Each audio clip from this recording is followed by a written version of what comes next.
All right, yeah. So I had the chance to interview Christopher Lawson. Um, I was doing it from a library, and there's some connectivity issues, so my video kept cutting out and freezing and stuff. But it looks like, in the most part, it caught a majority of the things that he was saying. There were some connectivity issues on my end. I'm gonna go ahead and still post the video because it seems, for the most part, usable. Just want you guys to be aware of that.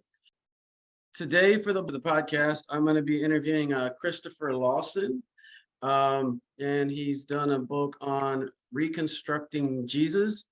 And so I was curious if you'd be willing to give kind of a synopsis of your background, your studies into what got you interested in the historical Jesus and the connection with the Dead Sea Scrolls and things like that. What's your background? What kind of brought you to this topic? Okay, well, the Dead Sea Scrolls had just basically been discovered when I was about 5 years old, so they're not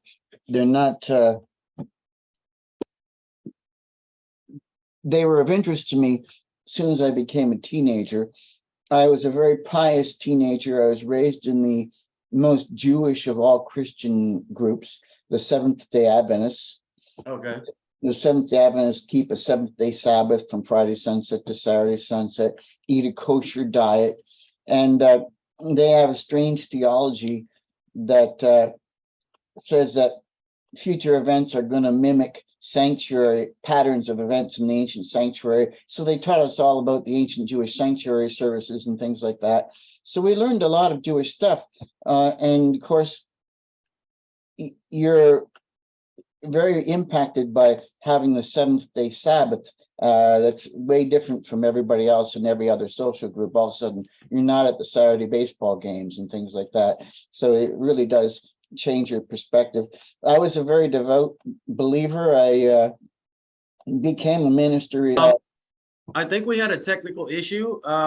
We cut out for about 30 seconds there. Could you go back to you were talking about the Seventh-day Adventist? Yes, I was raised a Seventh-day Adventist. I became a Seventh-day Adventist minister, and I wasn't satisfied to just get a Bachelor of Divinity and a Master of Divinity. I wanted to really study the stuff in depth, so I went and got a Bachelor of Arts with a major in theology, and that takes about 3 times the credit hours, if you look at the university transcripts, as it takes to get a Bachelor of Divinity and a Master's of Divinity together, about almost 3 times the credit hours just to get the Bachelor of Arts, the major in theology, and a minor in biblical languages and textual criticism.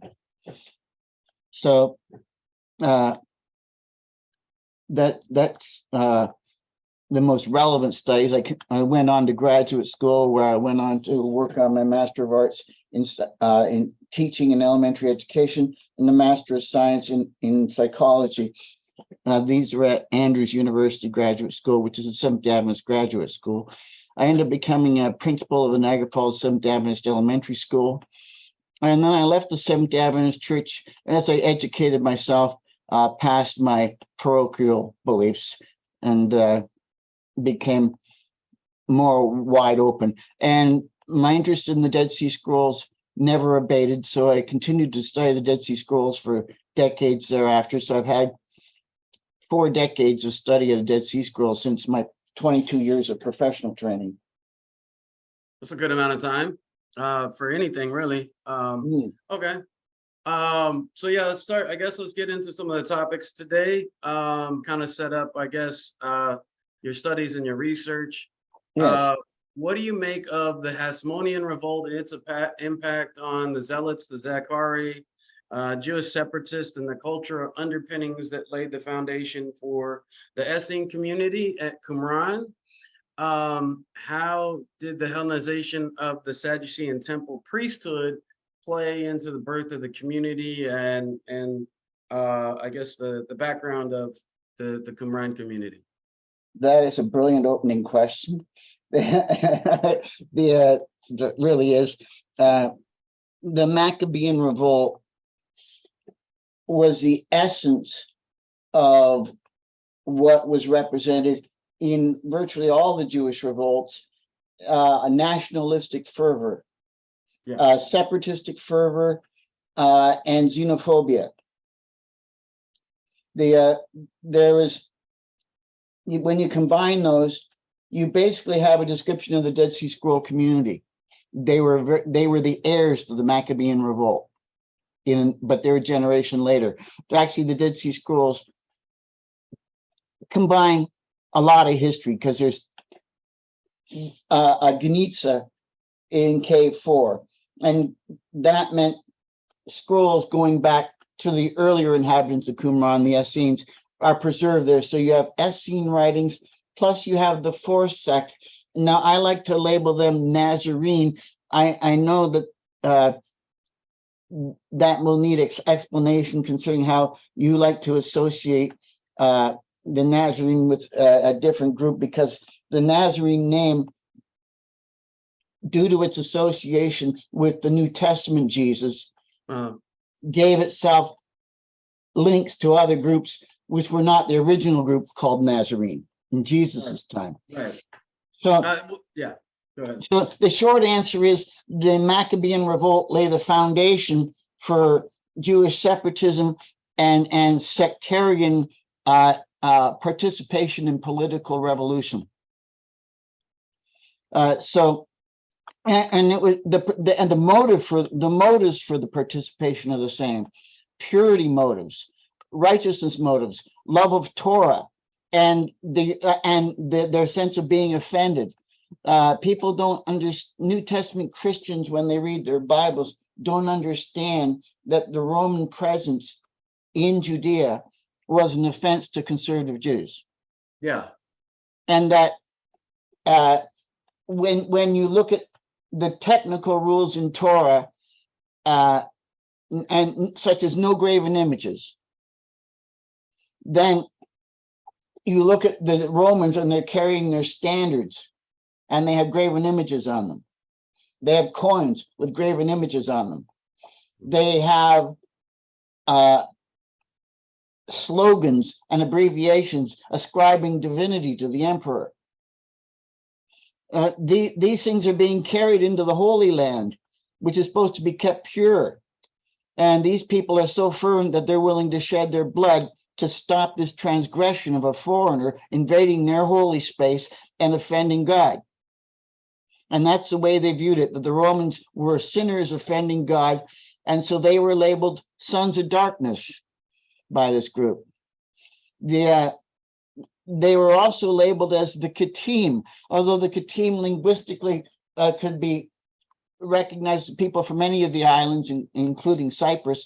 They specifically used it for the Romans because it was used in the book of Daniel as the last kingdom to be destroyed before the Messiah came. So they're saying, these are the guys, this is the last kingdom, we're identifying them. These are the guys, next stop, Messiah. Mm-hmm. That's where they differ from the Maccabean group. They're messianic. Mm-hmm. So, and this is where they transition towards the Christians, which the very concept Christ, the word Christos, anointed one in Greek, is the equivalent of Mashiach in Hebrew for anointed. So messianic and Christ are the same thing. This is for the viewers, Christian viewers who don't read. Anyway, so they're the heirs to this. Now, sectarian names transitioned, and a lot of sectarian names carried over from the roots of the group that they had diverged off from.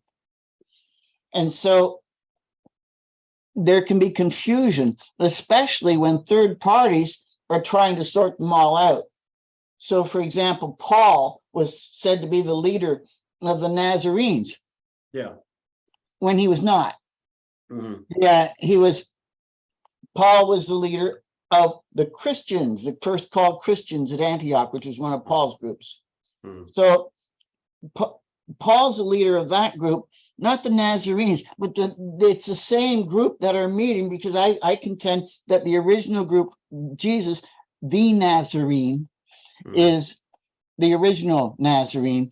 And we now have to pause for a moment and say, how do we do our history?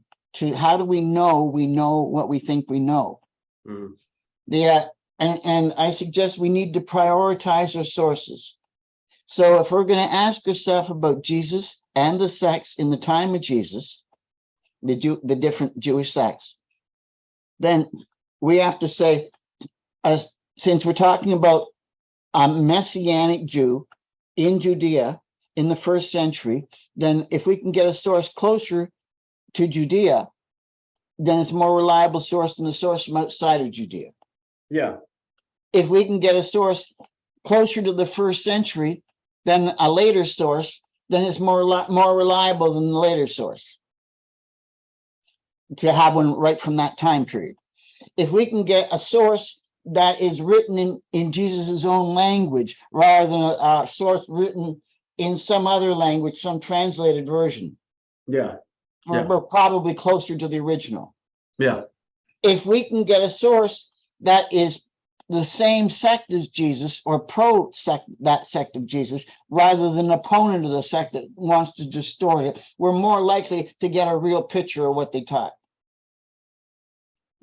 Now, if we can get a source that has not been edited over time, no one's had access to it, that's better than a source that's been continually edited. Yeah. Oh, yeah. Now, if we can get a source that was meant for sectarian eyes only and wasn't even intended for us to see, then we can get the real inside information. Is this a fair appraisal of how to prioritize sources, that these are the things we should look for in our sources? And when we compare our sources, that these are the criteria by which we will judge them. Can we agree on that? That's sensible? Yeah. Okay. Now, when I look at the Talmud, I say, hey, it's a Jewish source. Now, we only have it in translation, sadly, but it's at least a Jewish source, so it's probably more reliable than a source outside of Judaism. When I look at the Nag Hammadi library, I say, okay, that's not from Judea either. So that's outside, and it's in Coptic, so it's in another language. And the sect seems to be a divergent group that's come off from that sect, the Gnostics. Yeah. So, and they're later, again, a different time period. The New Testament, virtually no part of the New Testament was written in Judea. It's everywhere but Judea. Yeah. Isn't that weird? It's a thing Very about strange, Jesus, and not one book comes from Jesus' neighborhood. Yeah, not one text in the New Testament was written in Jesus' language, although some people argue that Matthew might have been written originally in that language. I suspect that Matthew just quoted sources that were originally in that language, and that Matthew was not. I think Matthew was written in Greek originally, and that he quoted sources that were originally in Hebrew or Aramaic. Yeah. Anyways, so virtually the whole New Testament is written in Koine Greek. And portions of Pauline-influenced Greek. Okay, so again, not Hebrew or Aramaic, the home language of Jesus, and certainly not the same sect as Jesus. Yeah, so once we have this understanding, we then say, is there any source closer to the time of Jesus from his neighborhood, in his language, from his sect, that's messianic as well? That's another plus. And the answer is yes, there is. It's called the Dead Sea Scrolls. And Dead Sea Scrolls are messianic. They are Jewish. They are Jesus' sect. They are 1st century. These are the ones that are relevant to us. The commentaries on the Old Testament text, the Pesherim, are 1st century. Damascus document, 1st century. These are relevant texts for us. 1Q Hodeo, 1st century. That's a hymn scroll from Cave 1. These are very important scrolls for our understanding of Messianic Judaism.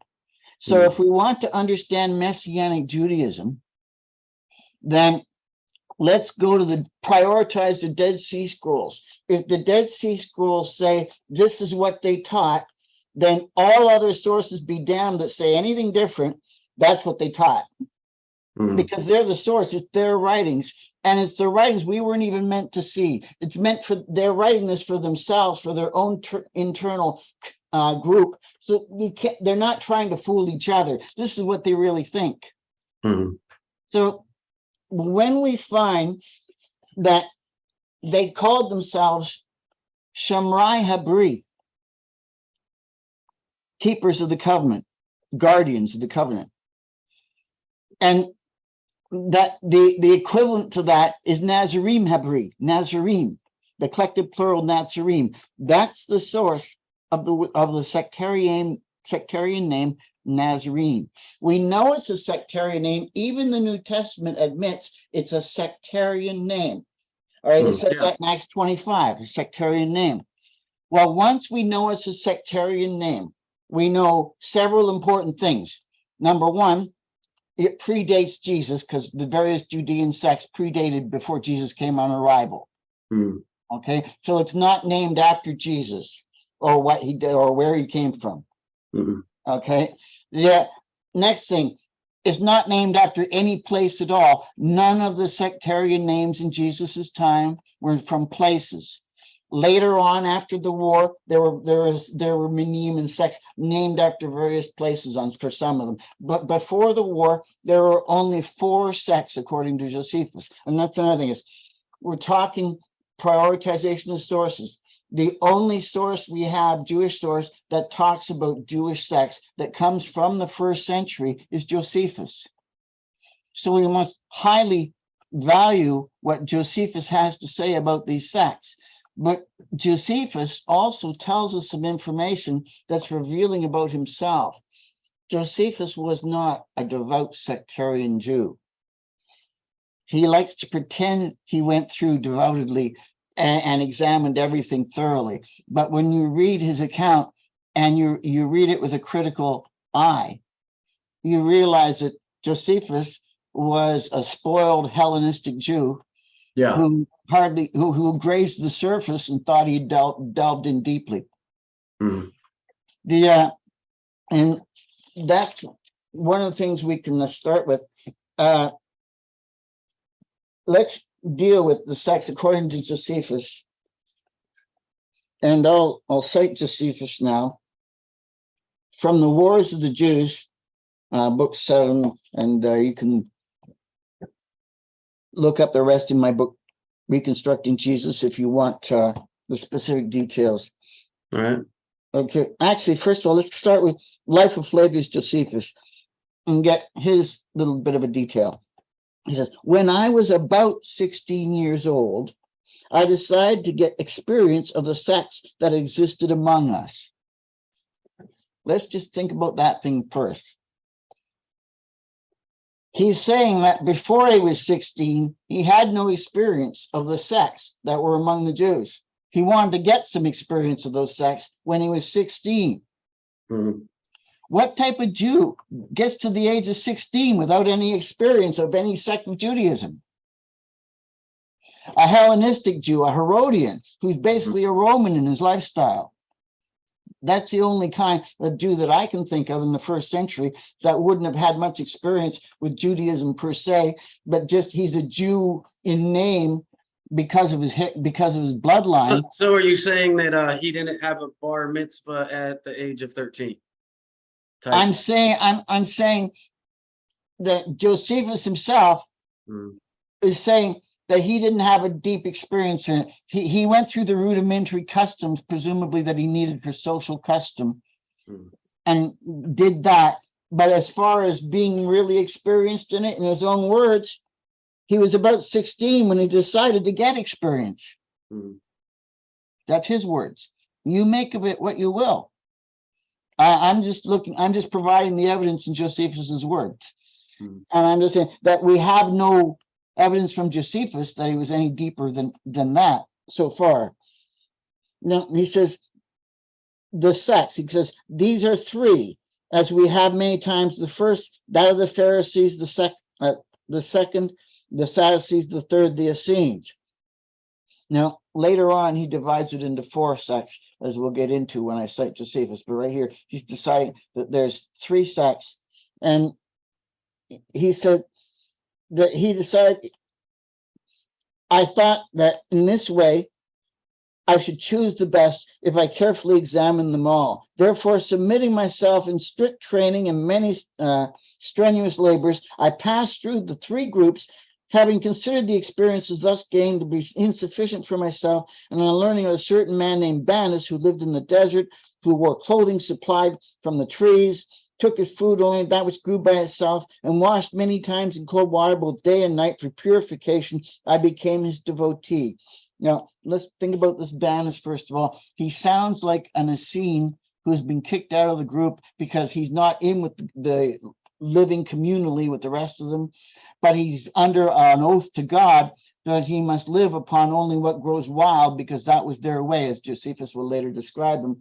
And so he's living out in the wilderness, surviving as an Essene, but as a lone Essene. And this is the Essene that Josephus is able to approach, that isn't shunning him, whereas most of the Essenes would have walked away from Josephus as being unclean because he'd just been with participating in whatever Roman things he was doing. You know, he might have just had a pork dinner, you know. So anyways, who knows whether Josephus honored the dietary code. I suspect he didn't, because he seems to be a mirror of Paul in many ways. Anyway, so he says, when I had lived with him for 3 years and accomplished my purpose, I returned to the city. Then he says, being now 19 years old, I began to conduct myself according to the rules of the sect of the Pharisees. Now we have to think about what he just said. He began his deep study of the Pharisees and the Sadducees and the Essenes when he's about 16. We know that he said he took 3 years with Banus. That's his study of the Essenes. An outsider of the Essenes, as close as he could get, and he spent 3 years with him.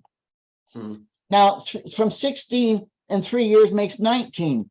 There's only the time between about 16 and 16 that he had for his study with the Pharisees and the Sadducees then.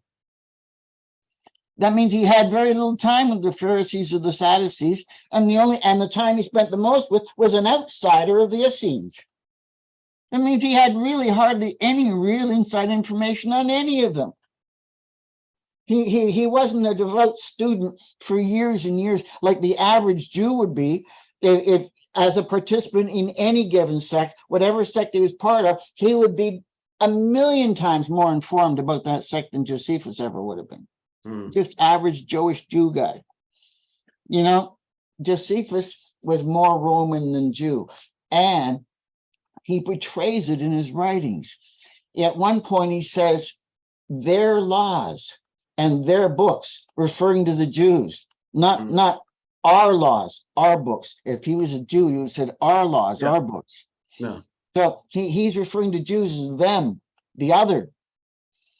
So Josephus is a Jew who really became, in mind and thought and in every way, a Roman. And in fact, his experience at Jotapata really betrays that. Josephus was a leader of a captain in one of the zealot groups in Galilee, and the Romans cornered them and got them stuck in a cave. And it was about 30 of them or so were in the cave. Josephus told them that they needed to do the honorable thing and help each other to have a clean death and a ritual pure to meet their end in ritual purity. And so they arranged to cut each other's throats, and Josephus and one other guy were the last holders of the blades. And then they turned themselves over to the Romans. Josephus then became a translator for the Romans and the tour guide, and were basically a spy for pointing out where all the other zealot hideouts were. He became a turncoat on his own people.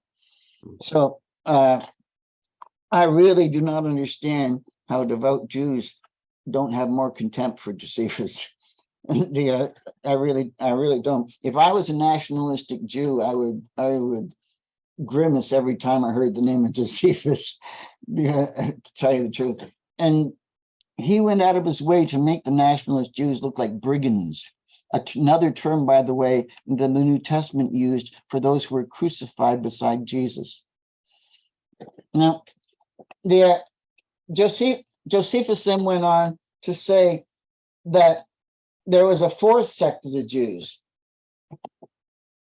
The fourth sect, he said, but of the fourth sect of Jewish philosophy, and this is from Antiquities, Judah the Galilean was the author. These men agree in all other things with Pharisaic notions, but they have inviolable attachment to liberty and say that God is to be their only ruler, and they do not value dying any kind of death. And he goes on to talk about their propensity to take martyrdom with great nobility and take it in stride.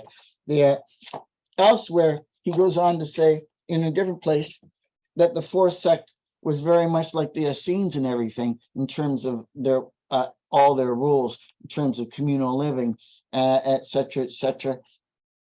So that's not a far stretch. The Pharisees, the one who were divided into two groups. So I had some questions. You kind of talked about the community. Yeah. Before we really get into some details, I was curious about painting a picture of what a day in the life of the Essenes at Qumran looked like. Could you explain some of the elements of ritual purity, mikvah, the communal meals? And do you see echoes of the stories about John the Baptist of purity and the use of mikvah? I really like, just give me a good characterization of like the life of an Essene or the community at Qumran. Okay, that's a big ask. Your video looks like you're frozen there. I don't know if it does. Yeah. Anyway, the Qumran group kept all things in common. There were 3 years of initiation required to get into the group. After 3 years, you were admitted to the communal meal. Before that, you're still an outsider from that. Even your wealth that you'd given to the community would be given back to you if you exited early. They didn't want your unclean money and wealth. They were that purity conscious. You had to listen carefully. You rose at sunrise, just before sunrise. You then began your prayers. You would face the east and do your prayers, seeking as if the rising sun was the coming glory of the Messianic age, and that you were praying for it to come as soon as possible. And that's often mistaken as if they were trying to pray for the sun to rise. No, they were basically praying for this coming age, which they symbolized by this glorious sun's glory in the morning. They held their meals in common. Your garments, you got them from the community, and you wore them until they got worn out. You had to be very attentive. You kept the hand that you did your personal duties with inside your robe, your white linen robe at all times. You did not spit to the right. When you had a little shovel for doing your bodily duties, where you would go beyond the required limit away from the camp to dig a little hole in the ground to relieve yourself and cover it with the dirt that you dug out. You did not do that on the Sabbath. So you made sure that you didn't eat too heavily before the Sabbath, so you wouldn't have too much strain, and making sure that you waited, but then you can imagine that you were part of the sectarian lineup heading out after the sunset every Sabbath evening when the sun finally set. That would have been kind of a funny thing to see.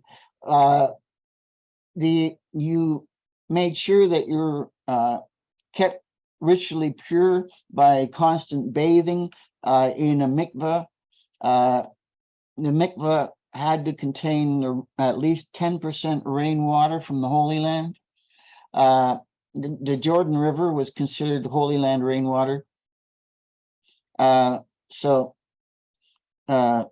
that's a similarity to John the Baptist and the idea of ritual purification in preparation for the coming of the Messiah. That sounds John the Baptist. Being in the location of the Jordan River where it meets the Dead Sea, it matches the Essene community. The location matches. The rivalry between John the Baptist and his offense against Herod, his preaching against Herod and his opposition to Herod, matches the Essenes as well. How do I know the Essenes are anti-Herod? Because they had a rule that the king had to be pure-blooded on both sides, had to be pure-blood Jew by his father and his mother, and that's anti-Herod because Herod was half Idumean and half Benjaminite. Then they had rules that you when you got married, you stayed married forever. It's till death do you part. So no divorces.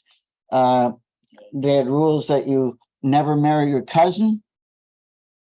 And Herod married his cousin, got a divorce, and married another cousin.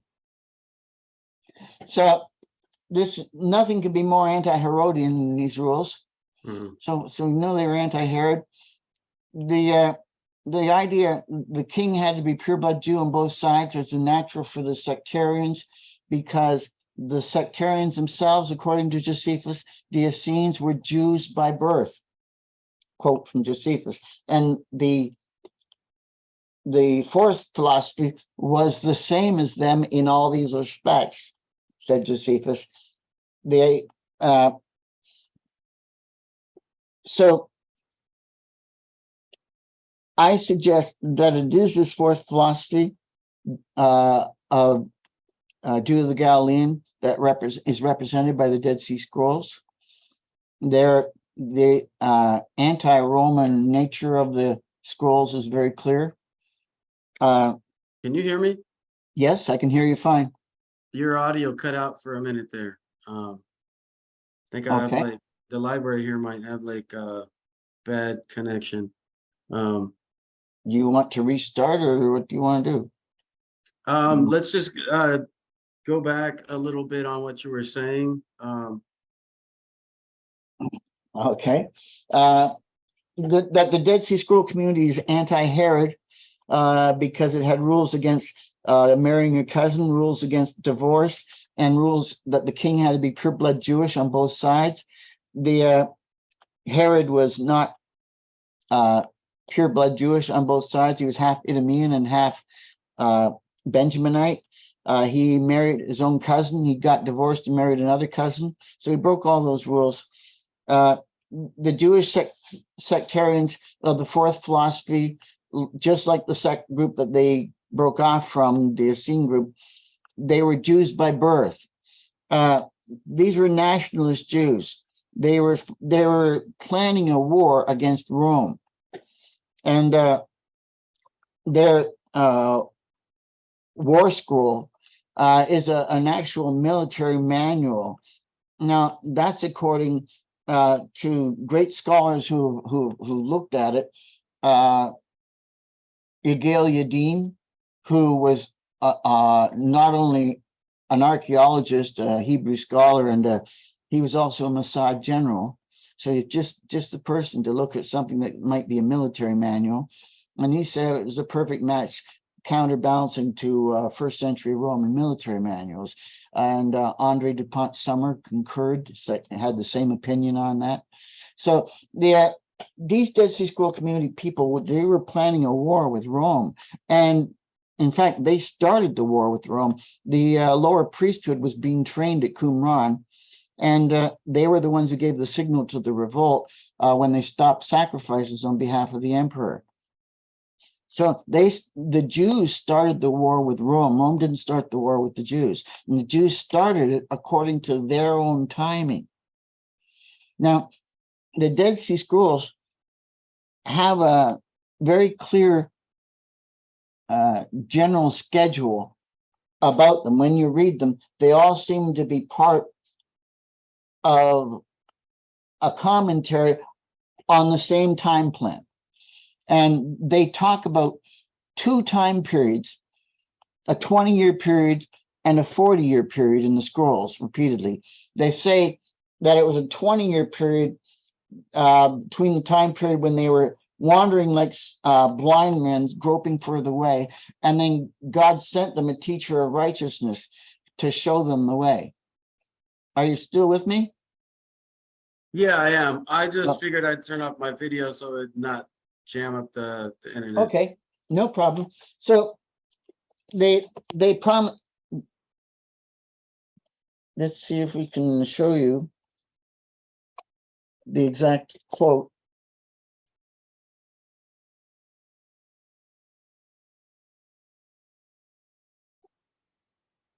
Anyways, I paraphrased it pretty well. But they were like blind men, like men who groping seek their way for 20 years, and God considered their works, for they had sought him with a perfect heart. And he raised up for them a teacher of righteousness to lead them in the way of his heart, and to make known to the last generations what he would do to the last generation, the congregation of traitors. That's from the Damascus document. This 20-year period, I suggest, began when their original sectarian founder, Judah the Galilean, died. That would be 6 CE, when he got crucified. 20 years later would be 26 CE, and that's an exact match to the alleged time that Jesus began his public ministry, according to the way most Christians understand the New Testament time frames. So it's an exact perfect match to the timing of Jesus. Now, this war with the Romans was supposed to come to a head 40 years after the death of this teacher, and that climax was in 70 CE. Now, if we read backwards from that by 40 years, then we end up, the teacher died in 30 CE, again, a perfect match to the timing of the alleged time for the death of the New Testament Jesus. So it does seem like the historical Jesus may have been the unique teacher from this Dead Sea Scroll group of sectarians. And can you still hear me, Jeremiah? Yeah, I'm here. Okay, just making sure the recording is going okay. So here's a quote from this teacher of righteousness from the Dead Sea Scroll community. And I suggest, if you listen to what he wrote about himself, that a psychologist would probably assess him as having what is called in psychology a Jesus complex.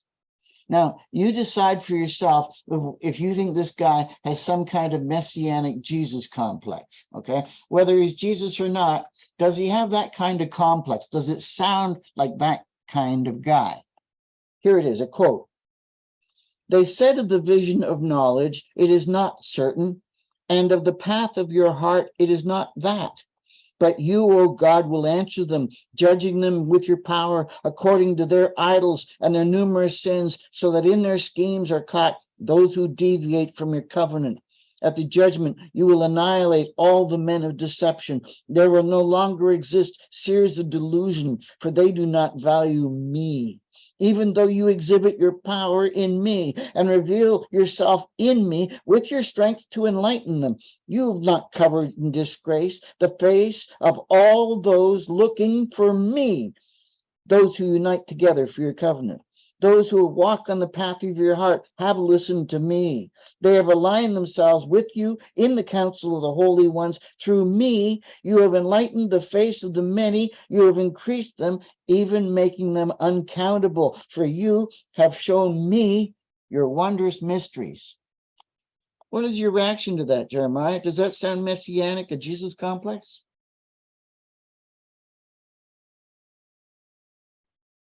Is that a question for me? Yeah, it's a question for you. Does that sound like someone with a Jesus complex? It sounded like me. God has done this through me. I've done this, and everybody's looking for me. And everybody looking for me, they're doing really good. And God showed me all the wondrous mysteries, and he's enlightened the face of the many, and he's made them into many, all because what he did through me. It's megalomania. And I mean, it definitely sounds like a similar kind of mindset. it does, doesn't it? Have you read Hugh Schonfeld's The Passover Plot? Where Yes. I'll tell you where I say that Hugh has gone on a red herring path for several reasons. First of all, he doesn't prioritize the sources the way I do and prioritize what the Dead Sea Scrolls say from that time period. He uses the imagery of the New Testament Jesus as his primary source of information. And the New Testament Jesus, one of the differences between the teacher of righteousness, Messiah of the Dead Sea Scroll community, New Testament Jesus, one of the biggest differences is the differences in how long the time period was to be before they resurrected. The Dead Sea Scroll community expected their teacher of righteousness to resurrect. They believed in resurrection, it's a match, but they were Jewish about it. They were Jews, so they were reenacting the Exodus. It would be a 40-year wait, one generation. And that explains all this, why it'd be one generation till everything's wrapped up.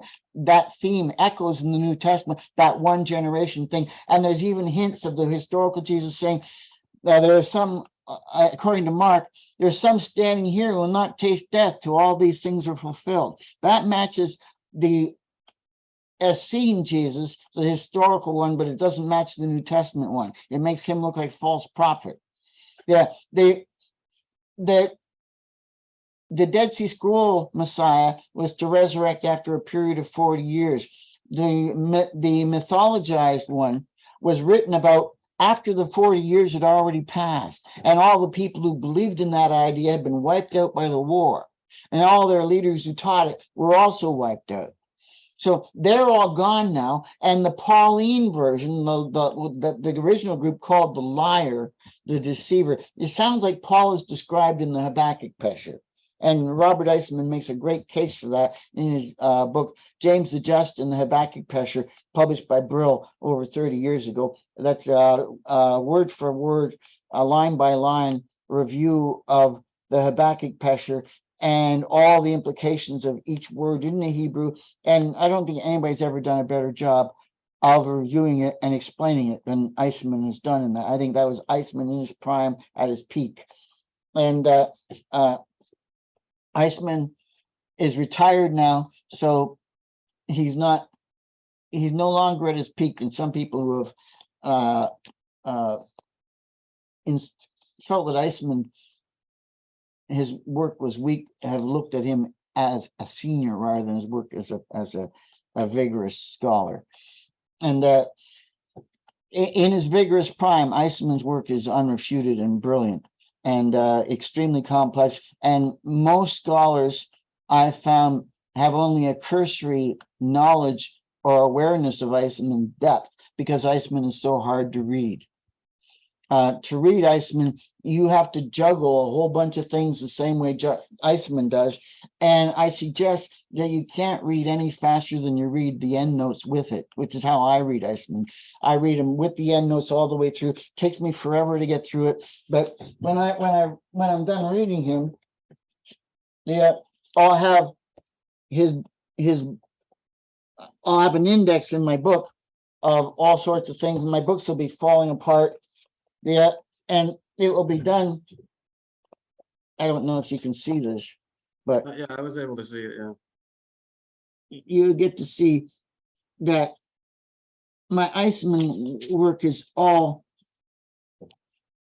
compare this, compare that, compare page this, and this theme again. It's all the way through. I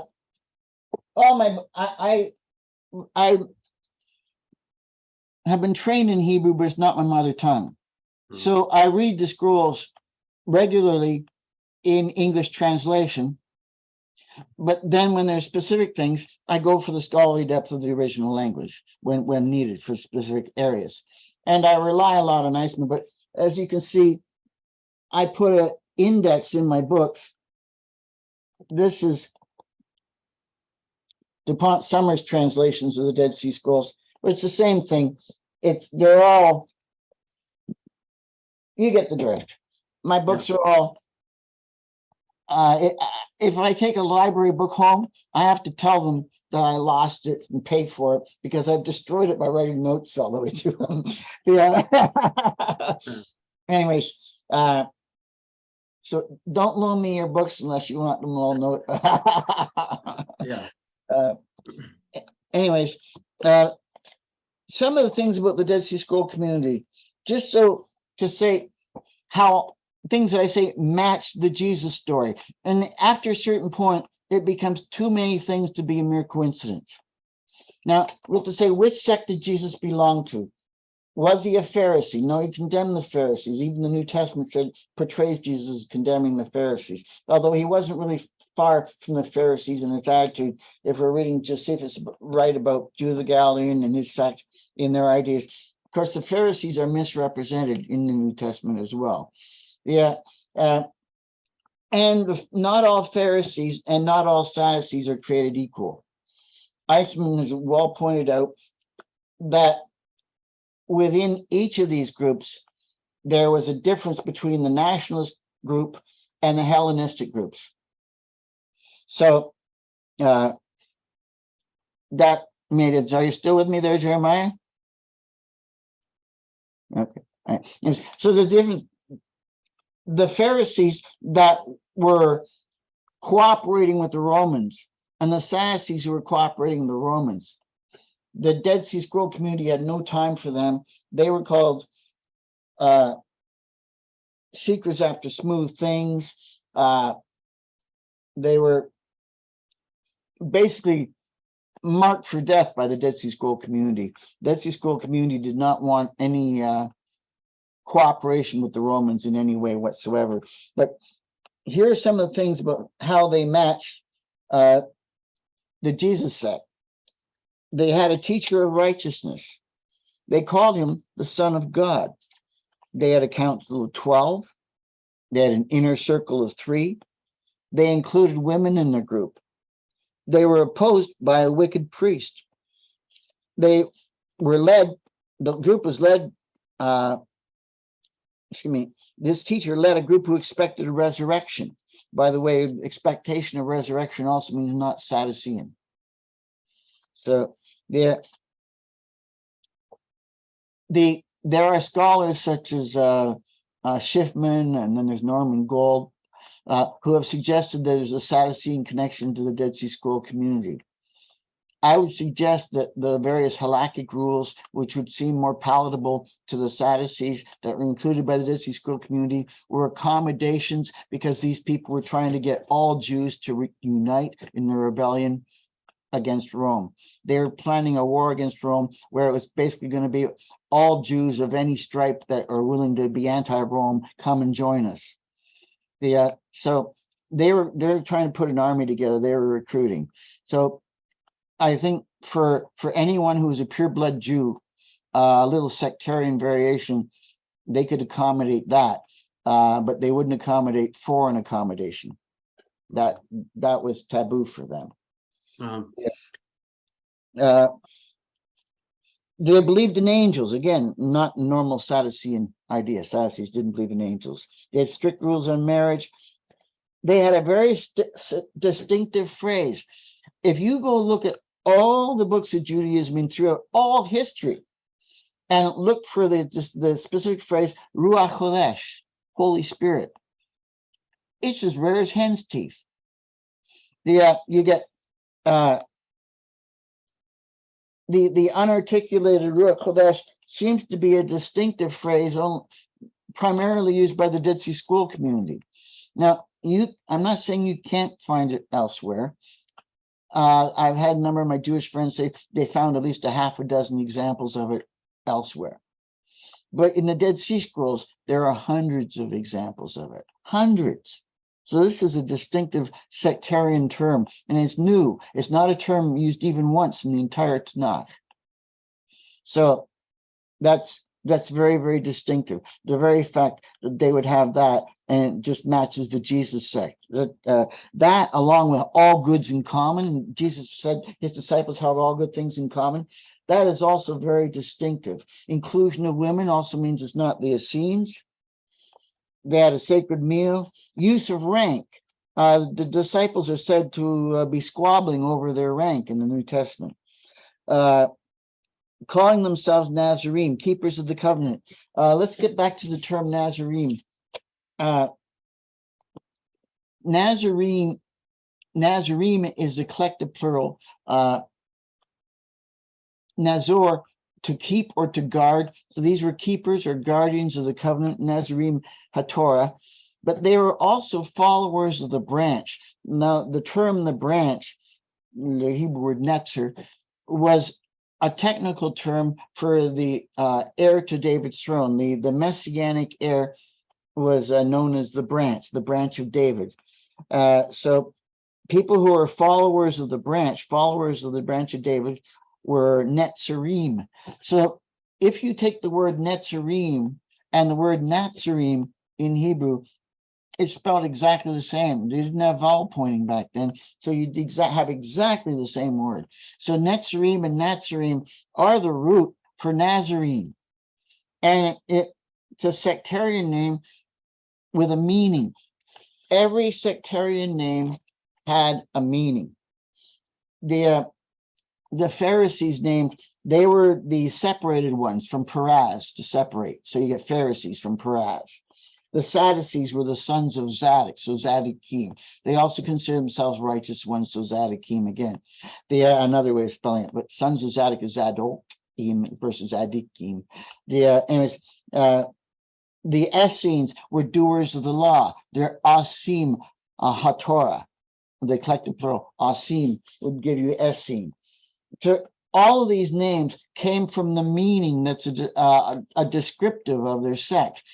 The Pharisees were not from Phariseeville. The Sadducees were not from Sadduc City.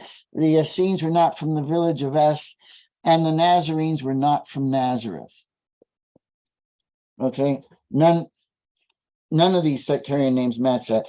Some people also say that Nazarene came from the word Nazarite. Wrong. That's people reading in English only, making that connection, and it's just a surface coincidence. It's not the same root. The Z in Nazir for Nazarite vowel is a Zion. The Z in Nazarene is a Zadeh. They're different root words in the original language. They're not from the same thing. And yet there are many Christian writers who quote other Christian writers who didn't think that through and just were making the connection in English only.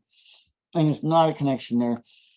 So the Nazarene sect, it's a sectarian name. That means it's got nothing to do with the Nazarite vowel. It's a different spelling than Nazarite. And it's got nothing to do with Nazareth, because none of the sectarian names had anything to do with the place. And so now,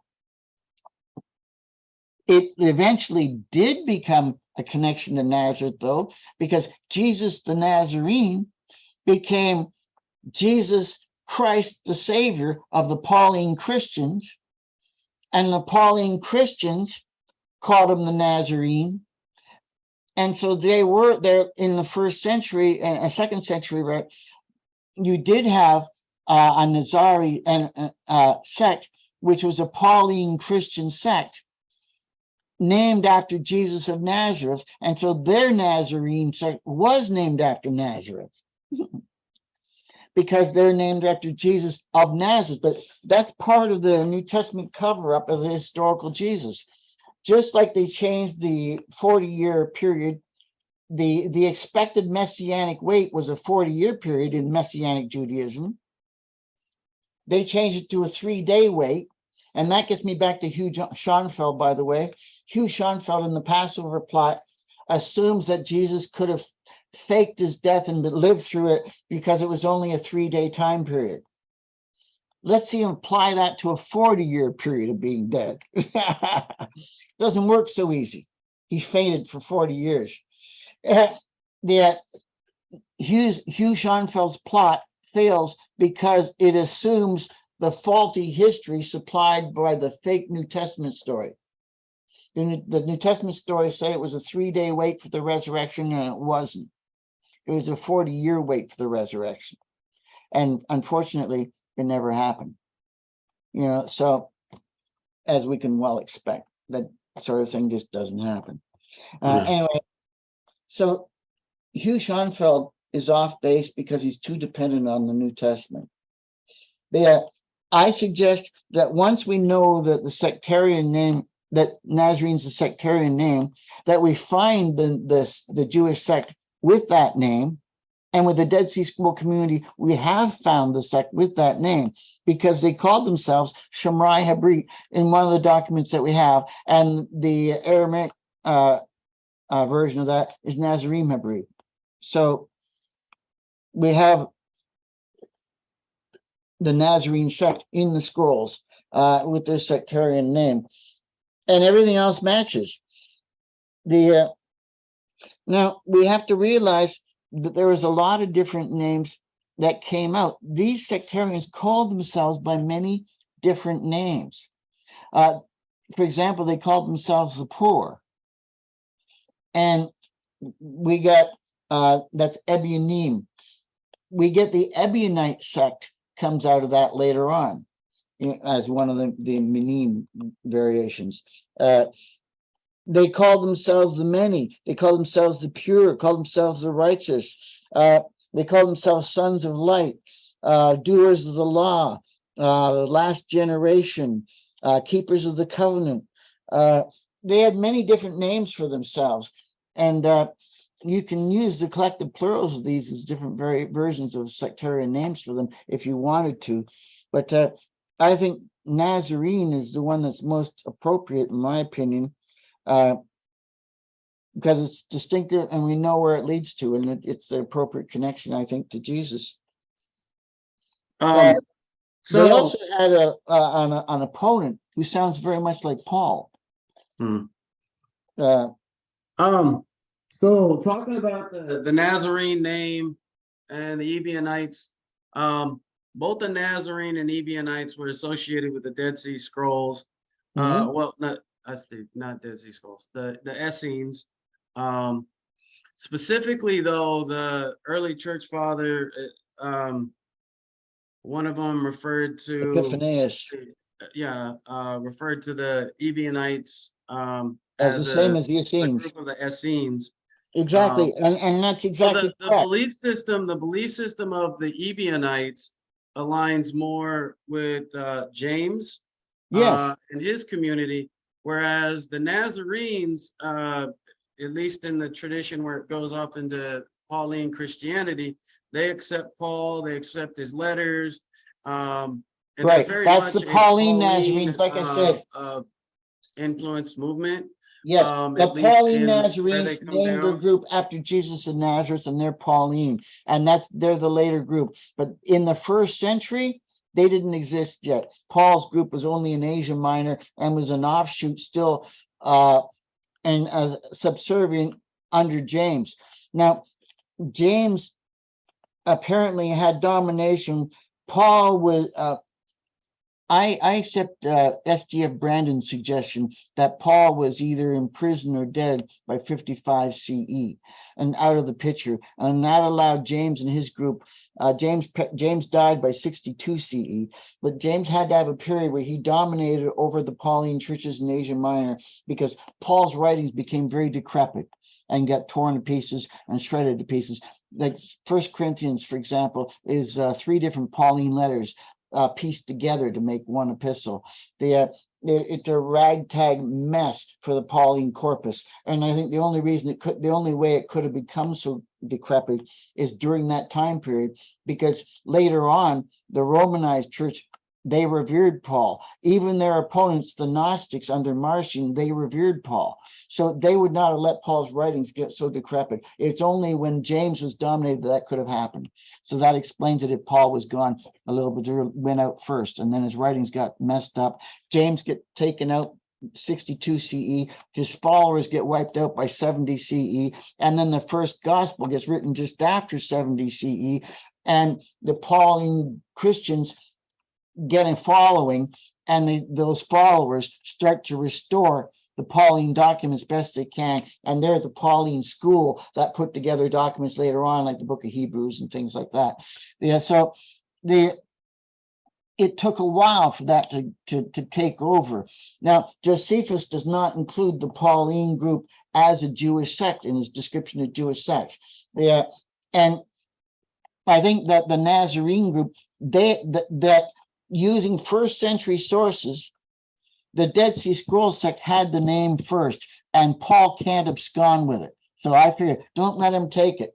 He can call himself, his group, Christians if they want, but he can't call themselves Nazarenes. And those who were called themselves Nazarenes were using the name inappropriately, and they're from a different source. But the original Nazarene group, I would say, are the Dead Sea Scroll community. But that's just arguing over what name you want to call them.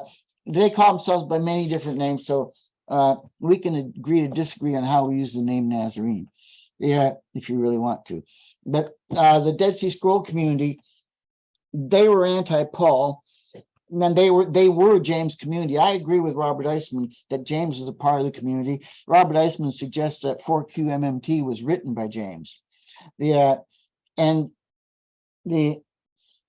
certainly matches. If you read the book of James in the New Testament, it talks about the friends of God and the enemies of the world. That's exactly the attitude of the Dead Sea Scroll community. It was this dualistic worldview. It's you're either a friend of God and a lover of Torah and a doer of the law, or you're an enemy of God and a friend of the world. Yeah. So that's the exact same perspective that James took. It's a perfect match. I agree with Eisman on his association of James with the Qumran community. And like Eisman says, whatever James was, Jesus was. I think Jesus was connected to that community too. Another thing too is this opponent of the Jewish sect, according to the Habakkuk Pesher, Dead Sea Scrolls, their opponent, he joined them after their teacher Aristoteles died. He opposed Jewish Torah and law. He went around preaching, and the subject of his preaching was blood. He offered a Eucharist that was poured, and he raised up congregations. That's a pretty specific list that sounds a lot like the Apostle Paul. How many people went around preaching? How many went around raising up congregations? How many had a Eucharist? How many were preaching anti-Jewish law? You know, this list, how many were once part of that sect and left under hostile circumstances? It's an exact match to the Apostle Paul. Then we have the Apostle Paul saying that his opponents, that they were led by another Jesus. He didn't say another Christ. He said another Jesus, that Jesus was the name of the leaders of that sect. He even goes on to, he even described this sectarian leader at one point in 1 Corinthians 13. He says, even if you have all knowledge and all wisdom and understand all mysteries, and you speak all languages, and you even talk to the angels, if you don't have love, you're nothing. You're a clanging cymbal. You're nothing. Remember 1 Corinthians 13, New Testament? Now, the Dead Sea Scrolls, their community rule had a description of their overseer, their mebiker. And to be the mebiker, you had to be between 30 and 60 years of age. You had to be a master of all the mysteries. Sounds like that thing. You had to speak all the languages of men. What a requirement. Yeah. So, and this overseer was alleged to know the angels by name. He talked with the angels.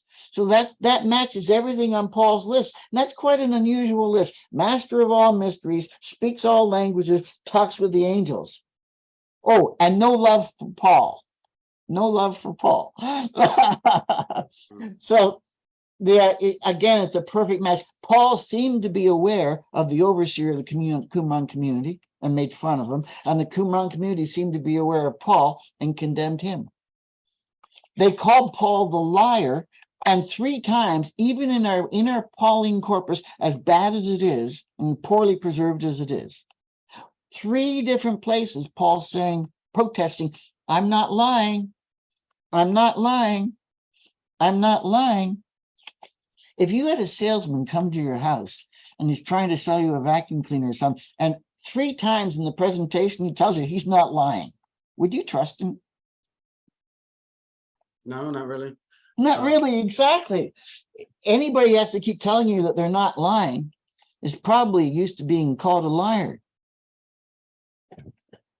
And that's exactly what the Dead Sea Scroll community called Paul, I think.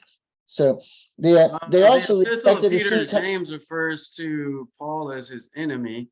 And Yeah. I think in the pseudo-Clementine literature, there's some references to Paul as the enemy. Exactly. It's a perfect match for that. And you can see parallels in the pseudo-Clementine speeches for James. You can see parallels to the speeches given to Stephen in the New Testament, and the same language, the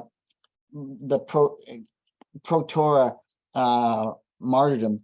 They expected everything prophetic to wrap up within 1 generation or 40 years. They expected a soon coming kingdom on earth. And it's interesting, the Lord's Prayer, how much of the New Testament can you rely on? Well, parts of it and parts of it are okay and parts of it aren't. How do you know which parts? Well, I say the parts that match the Dead Sea Scrolls are the parts that are reliable, and the parts that don't are the parts that aren't. And I get that from how I prioritize my sources. The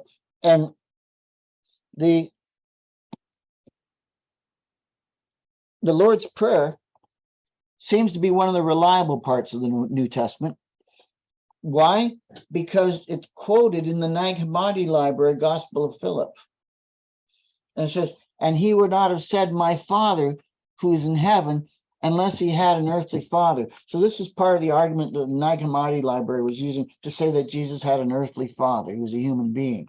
And of course, I agree with that. I'm a historical researcher, and I look at Jesus. He was a human being, just like the rest of us.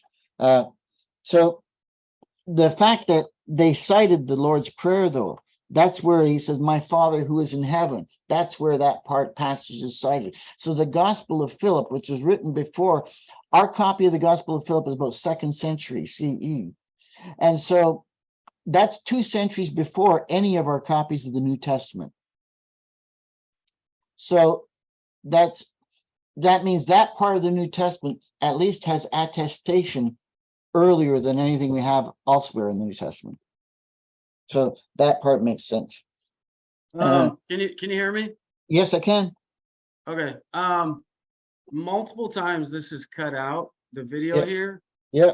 And I am really afraid like portions of this are going to be lost or something.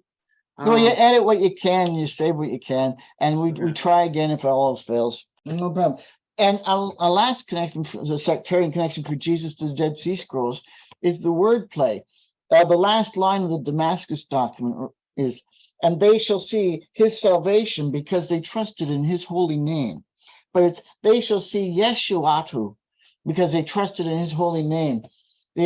So they actually have the name of Jesus in there where it's talking about his holy name.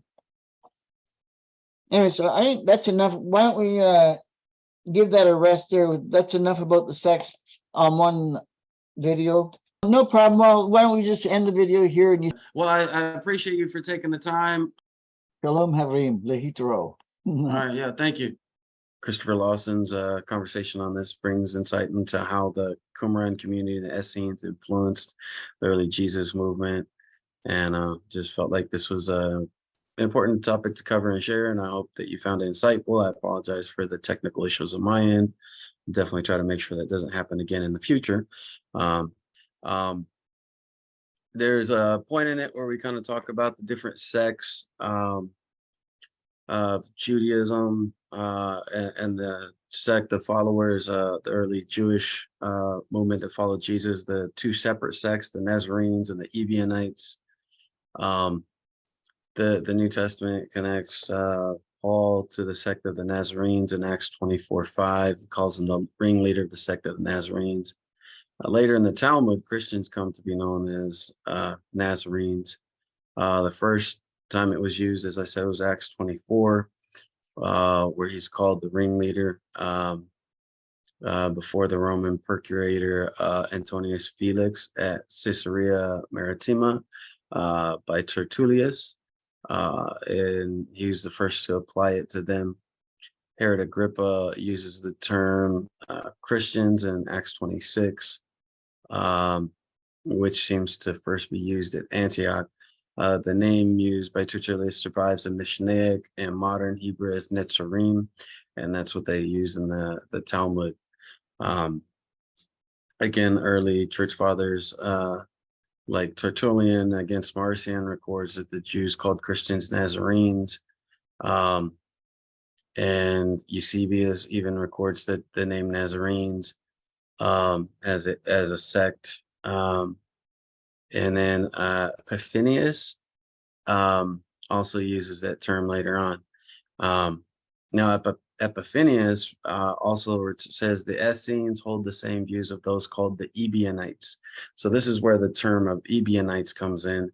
The interesting thing is the Nazarenes followed Paul and Paul's epistles, and they were what I believe the parting of the ways between the Ebionites and the Nazarenes is what eventually led to the parting of ways between Christianity and Judaism.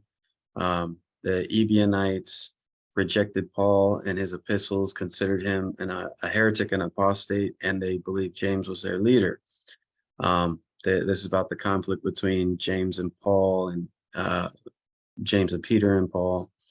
The Ebionites seem to believe that Jesus was born of Joseph as his father.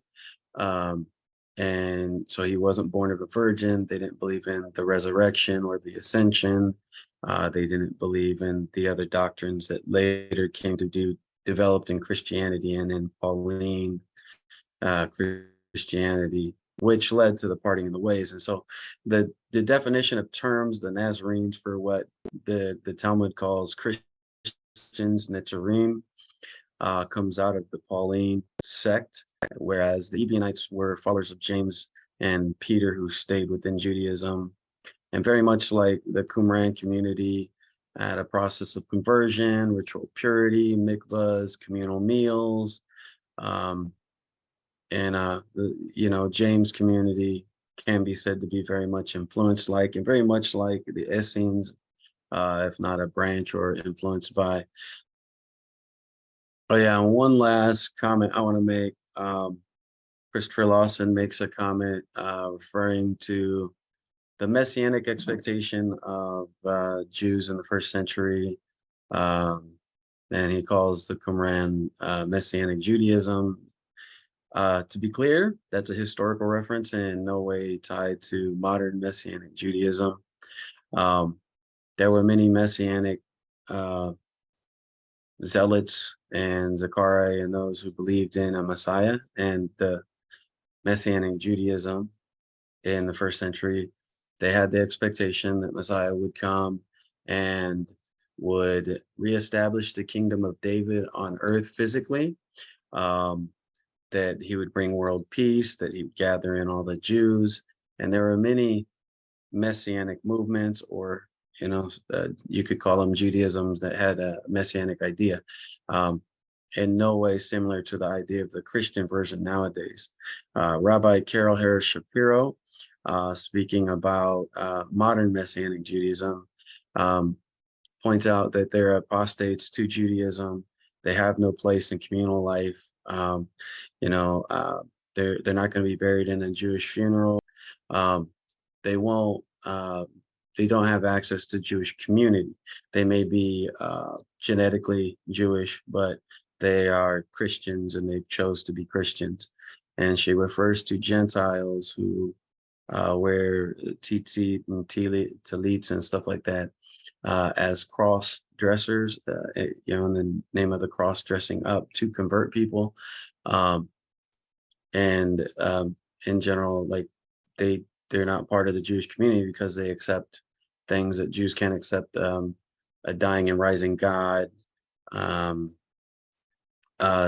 different view of salvation for Jews, Geulah is a national redemption, and that's when Mashiach reestablishes the kingdom of David, brings world peace. It's definitely, you know, different than, because, you know, they follow a Christian worldview, not a Jewish worldview. They're, you know, ancestrally Jewish, but not within Judaism. So I just want to make that caveat that there is a difference, and there's a reason why Jews don't believe Jesus is the Messiah, because like many other messianic attempts, he was cut off before his time, wasn't set up as King Mashiach, because Messiah in the Jewish tradition is supposed to be King Mashiach.